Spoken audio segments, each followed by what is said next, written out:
મિત્રો, આજકાલ યુવાનોમાં પુસ્તકો વાંચવાનું બહુ ઓછું થઈ ગયું છે. ઘણા એવા આપણા રાષ્ટ્રીય પુરુષો છે, રાષ્ટ્રીય વ્યક્તિત્વ છે, જેમના લેખો, જેમના પુસ્તકો વાંચવાથી એમના વિશે ઘણું બધું જાણવા મળે છે. દાખલા તરીકે ગાંધીજી જેવા વ્યક્તિત્વ, ગાંધીજીનું જે જીવન છે એ જ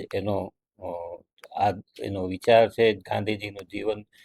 અને આ જે જીવન છે એના આધારે ઘણા બધા લેખો અને ઘણા બધા પુસ્તકો લખાયા છે.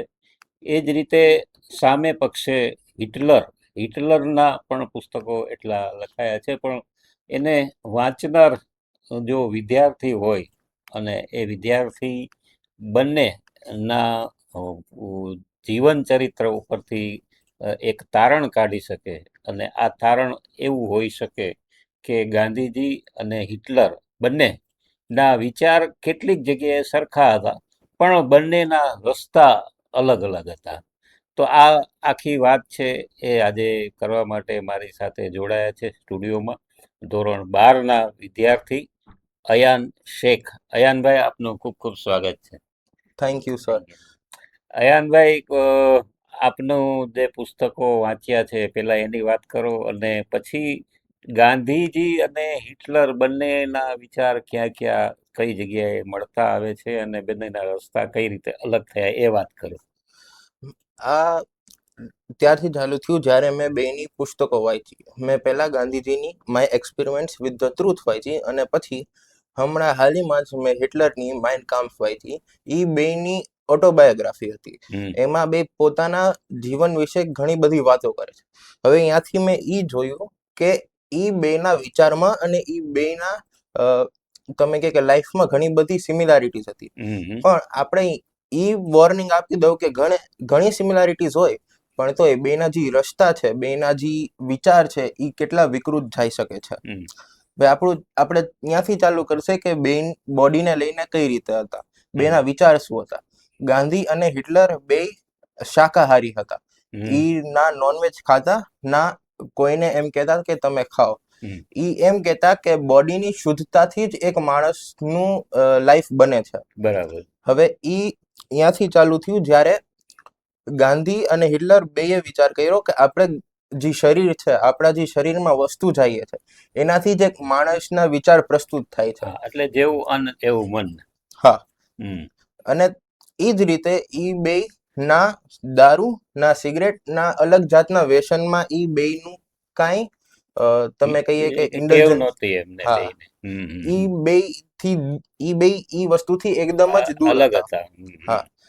અને અહીંયાથી આપણને ખબર પડે કે એ બે એમ કહેતા કે એ વસ્તુથી માણસનો જે વિચાર છે, માણસનો જે મગજ છે, એ ડાયવર્ટ થઈ જાય ઘણી જગ્યાએ. એ માણસ સરખી રીતે વિચારી ના શકે એના હિસાબે. હવે એ બે એ વસ્તુને લઈને તો સરખા હતા જ, પણ એ એમ કહેતા કે કઈ રીતે એ પોતાની સેલ્ફ ઇમેજ રાખતા. એ પોતાને ના એમ કહેતા કે હું પોલિટિકલ છું, ના એમ કહેતા કે હું બધાયનો મસીહા છું. એ બે એક મોનેસ્ટિક લાઈફમાં વિચારતા. ગાંધી ઘણી જગ્યાએ એમના જીવનમાં ઘણો ટાઈમ એમને ખેડૂતો ભેગો જ કાઢ્યો છે. એમની ભેગું જમવું, એમની ભેગું ખાવું, ઉઠવું બેસવું. અને એમને આશ્રમ પણ ખોલેલો છે, જેમ ઘણાઓને ખબર હશે. તેથી હિટલરે એમ જ વિચારતો કે આ બધી વસ્તુથી અલગ રહેવું. એ એમ કહેતા કે જિંદગી ત્યારે સરખી છે જ્યારે આપણે પોતાને શુદ્ધ રાખીએ અને પોતાની લાઈફસ્ટાઈલ શુદ્ધ રાખીએ. હવે આપણે આવી જાય એ બેના વિચારો ઉપર. એ બે પોલિટિકલી એમ વિચારતા કે મોડર્ન અને કમર્શિયલાઇઝેશન થી સાવ અલગ જતા. એ અગ્રેરિયન સોસાયટીમાં માનતા કે એનાથી જ પ્યોરિટી મળે અને એનાથી જ માણસ જે છે એ એક સીધી અને સરળ જિંદગી જી શકે.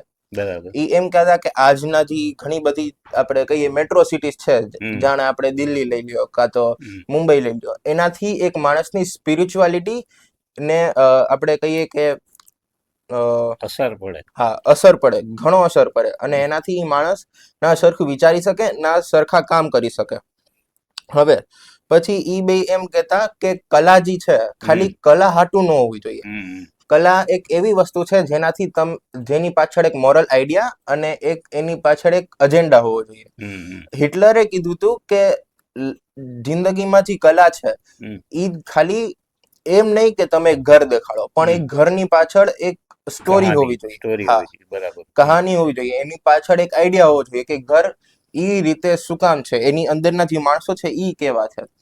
હવે અને ગાંધીએ ત્યાં લગી કીધું હતું કે કલા કરતા એમ આપણે કહીએ કે ખાલી કલા હાટુ કલા કરીએ એના કરતા એક ચરખી સારી, કારણ કે હા, ઈ ચરખીથી માણસને કપડા અને એની ડિગ્નિટી મળે છે.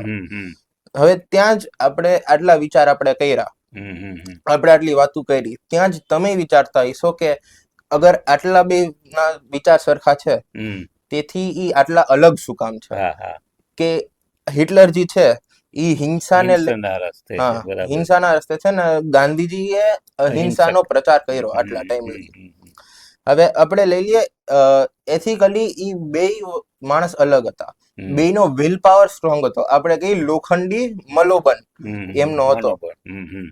હવે હિટલરે શું કર્યું કે જે એનો વિલ પાવર હતો એને ના એના પોતાના આપણે કહીએ સેલ્ફ ઇમ્પ્રુવમેન્ટ આટું નહીં, વ્યક્તિગત આટું નહીં, પણ બીજાને ડોમિનેટ કરવા આટું એનો ડિસિપ્લિન યુઝ કર્યો. એને કીધું કે અગર માણસ સ્ટ્રગલ થી જઈએ છે ત્યારે જ એને પોતાની વર્થ અને પોતાનો ડિસિપ્લિન જાણવા મળે છે, અને ઈ જ વસ્તુ ઈ બીજા સાથે એમ જ વિચારતો. હવે ત્યાંથી જ ગાંધીજીએ એમ કીધું, ગાંધીજી ઈ વિચારતા કે એમના વિલ પાવર ને લઈને એમને અંદરની બાજુ એને લીધું. ઈ બીજા હાટું થઈને પોતાને સ્ટ્રગલ કરતા. આપણે કહીએ કે સત્યાગ્રહ ઉપર ને ઉપવાસ આંદોલન, સત્યાગ્રહ ને એ બધામાં ઈ રહેતા. એમનો ઈ વિચાર હતો કે માણસાઈ હાટું થઈને અગર એક માણસ પોતે સફર કરવા હાટું થઈને રેડી છે, ત્યાંથી એનું ડિસિપ્લિન બતાવી છે. હવે આપણે જોઈએ કે આટલું ડિસિપ્લિન છે એક માણસમાં, આટલું આપણે કે વિલ પાવર છે, પણ ઈ વિલ પાવર અને ડિસિપ્લિન કઈ કામનું નહીં જ્યારે હ્યુમન કન્વિક્શન ના હોય એની પાછળ. કે ગાંધીજીએ આટલા ટાઈમ લગી માણસો હાટું થઈને આટલું કામ કર્યું, આટલા કર્મ કર્યા, તેથી હિટલરે ઈ જ વસ્તુને લઈને ઘણા બધા માણસોની જાન લઈ લીધી, હત્યા કરી. એનાથી જ આપણને ખબર પડે છે કે ખાલી ઈ વિલ પાવર થી જ એક માણસ મહાન નથી બનતો, એના વિચાર અને એના કર્મોથી બને છે. હવે આપણે જોઈએ કે આપણે કન્ક્લુઝનમાં લઈએ કે ગાંધીજી શું કહેતા કે ઈ સેલ્ફ ડિસિપ્લિન રાખતા, કે આપણે બીજાને નહીં પણ પોતાને પણ આપણે સરખી રાહમાં રાખીએ. અને ઈ એમ વિચારતા કે આપણે કે લીડરશિપ જે હોય, એક લીડર ખાલી ઈ રીતે જ મહાન નથી થતો કે ઈ કેવી વાતો કરે છે, પણ ઈ રીતે કે ઈ માણસો હાટું થઈને એની અંદર જે છે એના હાટું થઈને ઈ શું કરે છે, શું કામ કરે. હા, ત્યાં જ આપણે વાત કરીએ, બે એમ કેતા કે સેક્રિફાઈસ હોવો જોઈએ એક માણસમાં. ઈ ખાલી અલગ અલગ વસ્તુને નહીં પણ પોતાના એક વ્યક્તિના જે આપણે કહીએ કે પોતાનો એક પાર્ટ દેવા હાટું થઈને રેડી છે, શું કે એના પોતાના મિશન હાટું. ઈ બે એમ કેતા કે ઈ એક ખાલી જીવા માટે નહીં પણ ઈ બેની જિંદગીનો એક મોટો મિશન હતો કે ઈ બે સેના હાટું આવ્યા છે. હવે ત્યાંથી જ આપણે વાત કરીએ કે આનાથી આપણને શું ખબર પડે છે. જી મેં વાત કરી કે એક માણસ ખાલી એના વિચારથી નહીં પણ એના કર્મોથી એ મહાન બને છે. અને ત્યાંથી જ આપણને ઈ ખબર પડે છે કે કઈ રીતે એક મહાન વ્યક્તિ અને એક આપણે કહીએ હિટલર, હા, હિટલર ને લઈ લીધી, આખું ખુન્નસ એનામાં વધારે હતું. એની અંદર જે ખુન્નસ હતું એને કેમ કાઢ્યું? ગાંધીએ માણસાઈની રીતે એમનો ડિસિપ્લિન શું કાંઈ ડાયવર્ટ કર્યો, અને હિટલરે તેથી જાતિ અને જ્ઞાતિ ને અલગ કરવા માટે ઈ ડિસિપ્લિન વાપરો. બરાબર. એનાથી જ આપણે જે કહીએ કે ખબર પડે છે કે ક્યાંથી આ ડિફરન્સ ચાલુ થયો. બરાબર, સરસ. અયાનભાઈ, ખૂબ જ સરસ આ આપનો અભ્યાસ છે અને આ આપનું પોતાનું તારણ છે. અને બંનેના પુસ્તક વાંચ્યા પછી આપ, હું તો ખાસ એ કહું છું કે બંનેને વાંચ્યા પછી તમે આ રીતે જે તારણ કાઢો છો અને એના બેયના અલગ અલગ વ્યક્તિત્વ વિશે વાત કરી શકો છો એ બહુ મહત્વનું છે. વાંચવું એ આજની જરૂરિયાત છે. વિદ્યાર્થીઓએ અત્યારે ડિજિટલાઇઝેશન થયું છે, બરાબર છે. એમાં સમય ફાળવવો જોઈએ, પણ સમય એનો લિમિટેડ હોય. પણ સામે એટલું જ આપણી પાસે સાહિત્ય છે, એટલું જ બધું આપણી પાસે વાંચન છે. તો એ બધું એનો ઉપયોગ કરો. અને વિદ્યાર્થી સ્ટુડન્ટ લાઈફ છે એમાં આ ઘણું બધું મહત્વનું છે. અયાનભાઈ, આપે ખૂબ જ સરસ માહિતી આપી અમારા દર્શકોને. અને ગાંધી અને હિટલર વિશેની જે બહુ ગાંધી વિશે તો લોકો જાણતા હોય, પણ હિટલર વિશે આટલું જાણવાનું મળ્યું અમને આપના થકી. ખૂબ જ આપનો આભાર અને ધન્યવાદ.